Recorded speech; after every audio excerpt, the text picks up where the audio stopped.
మీదికెళ్ళి ఇంకొక పల్లవి కూడా పాడుతావు. పనికిరాని పాత్రనని నన్ను పారవేయకో యేసయ్యా. ఆయన అంటాడు నువ్వు నిజంగానే పనికిరావు. ఆయన ఈరోజు సమాధి చేయబడి ఉన్నాడు. ఒక మార్గం మన కొరకు తెరవబడ్డాడు. ఇక్కడ కూర్చున్న వాళ్ళందరూ ధన్యులే. అర్థమైందా?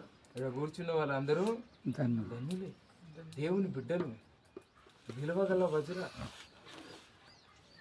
పవిత్రమైన స్నానం చేయాలి. ఏం విశ్వాసం ఉండాలా? సంపూర్ణమైనదా? సగం విశ్వాసం? సంపూర్ణ విశ్వాసం, నిర్మలమైన స్థానం. అంతేకాదు ఇంకో మాట ఏమన్నాడు చివరిలో, యథార్థమైన హృదయం ఉండాలి. యథార్థత లేకుంటే దేవుని రాజ్యంలో నువ్వు చీకట్లోనే. నువ్వు ఎన్నిసార్లు నన్ను వాడుకో, నన్ను వాడుకో, నన్ను మార్చు, నన్ను మార్చు, నన్ను మార్చని ప్రార్థన చేస్తే మార్చలేడు. నువ్వే మారాలి, నీవే వెలుగులోకి రావాలా. ఇప్పుడు ఎవరు పిలిచారమ్మా దేవుడు? అమ్మా ఒకసారి ఎబ్రీ పత్రిక 10వ అధ్యాయం 19వ వచనం చదవండి. ఫస్ట్ మాట, సహోదరులారా యేసు మన కొరకు ప్రతిష్ఠించిన మార్గమున అనగా నూతనమైనది జీవం గలది ఆయన శరీరము. అది కాదు, యేసు ఎబ్రీ పత్రిక 9:7 వచనం. 10:19 కాదు, 9:7.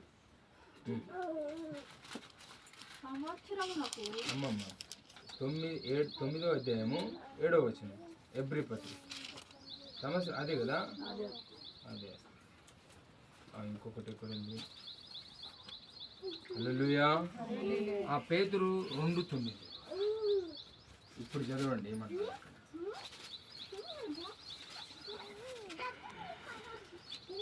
అయితే అగో మీరు చీకటిలో నుండి ఆశ్చర్యకరమైన తన వెలుగులోనికి మిమ్మల్ని పిలిచిన ఆగాక ఆశ్చర్యకరమైన, కొద్దిగా జాగ్రత్తగా వినాలి. ఇప్పుడు తన వెలుగులోనికి, ఇప్పుడు ఆశ్చర్యకరమైన తన వెలుగులోనికి మిమ్ముని పిలిచిన వాణి అవుతుంది. హల్లెలూయా. ఇప్పుడు మనకి మనం ఇక్కడ రాలేదు, మన ఎవరో పిలిచారు. ఎవరు పిలిచారు? దేవుడు పిలిచాడా? పిలవలేదా? పిలిచాడా? ఇప్పుడు ఇక్కడ మాట ఉంది, చీకటిలో ఉన్న మిమ్మల్ని వెలుగులోకి రా అని పిలిచారు. ఇప్పుడు మీరు రావాలా, అక్కడే ఉండాలా? రావాలి అంటే మీరు రావాలి, అంటే రావాలా. నడుచుకుంటే ఏం చేయాలా? లేక దేవా ఈ చీకట్లోనే ఉన్నానయ్యా, నా నచ్చి నువ్వే తీసుకపో అని అంటే ఆయన వస్తాడు. ఆల్రెడీ పిలిచేసాడు మిమ్మల్ని, ఇక్కడికి పిలిచేసాడు. ఇప్పుడు నీవే మారాలా. ఆయనని మార్చుమని అడగడానికి ఏంటి? క్రైస్తవుల్లో ఇది బాగా ఇచ్చలవిడైపోయింది. ప్రార్థన చేయండి అమ్మా ఆయన మారాలి, ప్రార్థన చేయండి అమ్మా ఈయన మారాలి. ఆల్రెడీ పిలిచేసాడు కదా, ఇప్పుడు రావాలి కదా. మళ్ళీ ఆడే కూర్చుందా? మీకు ఒకసారి ఒక కథ చెప్పాను, మీ అందరూ గుర్తుందో లేదు. ఒక ఆయన సముద్రంలో కొట్టుకుంటూ వెళ్తూ ఉన్నాడట. చెప్పానా లేదా? అయ్యో పట్టుకుంటూ పోతూ ఉన్నాడని ఒక ఆయన ఓడలో పోయి, అయ్యా నేను కాపాడుతానయ్యా, దా బయటికి పోదాం, ఎందుకు బాధపడుతున్నావు, చనిపోవద్దు, రా. లే, నో నో నో, నేను రాను బయటికి. ఎందుకు? నన్ను దేవుడే కాపాడు.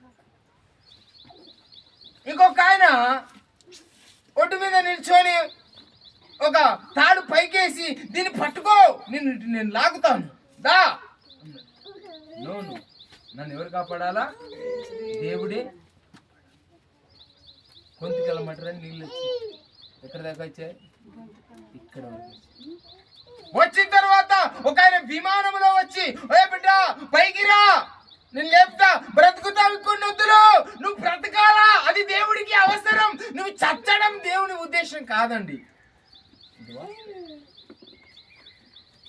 దేవుడు నీకు పెద్ద బీమారినిచ్చి నేను చంపాలనుకోడు. ఆయన ఏడుస్తాడు నువ్వు చేస్తే తెలుసా. ఆయన కూడా ఏడుస్తాడు. ఆయన మనసు బాధపడతాడు. బ్రతకాల ఆయన తీరా వస్తే నో నేను రాను, నేను దేవుడే వచ్చి నన్ను కాపాడా. చివరికి చచ్చిపోయాడు. ఏమైపోయాడు?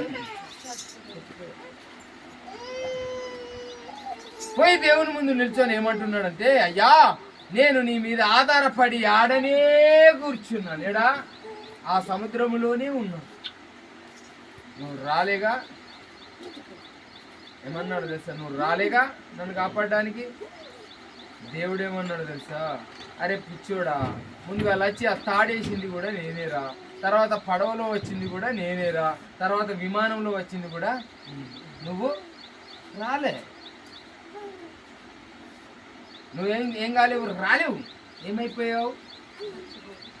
యేసుక్రీస్తు అంటున్నాడు కదా, నిన్ను పిలిచిన వాణ్ణి నేనే, నువ్వు రావా? అలా దేవుణ్ణి అడిగి రమ్మంటావేంటి? మీకు అర్థమవుతున్నదా నేను ఈరోజు చెప్పే వాక్యం ఏమన్నా? నువ్వు రా అంతే. ఇక్కడ ఏమంటున్నాడంటే, నిన్ను పిలిచిన వాని గుణాతిశయములు తెలుసుకో, నువ్వు రా, నువ్వు వచ్చి మార్పు చెందు. కానీ నేను మారా, యేసయ్య మార్చాలా, యేసయ్య నన్ను శుద్ధి చేయాలా, యేసయ్య నా గుణాన్ని మార్చాలా, యేసయ్య నా తాగుణ్ణి మార్చాలా, యేసయ్య నా తిరుగుణ్ణి మార్చాలా, యేసయ్య నా ప్రవర్తన మార్చాలా, యేసయ్య నా జీవితంలో ఉండాలా, యేసయ్య నా అప్పును తీర్చాలా, యేసయ్య అన్ని కాదు, నువ్వు రా.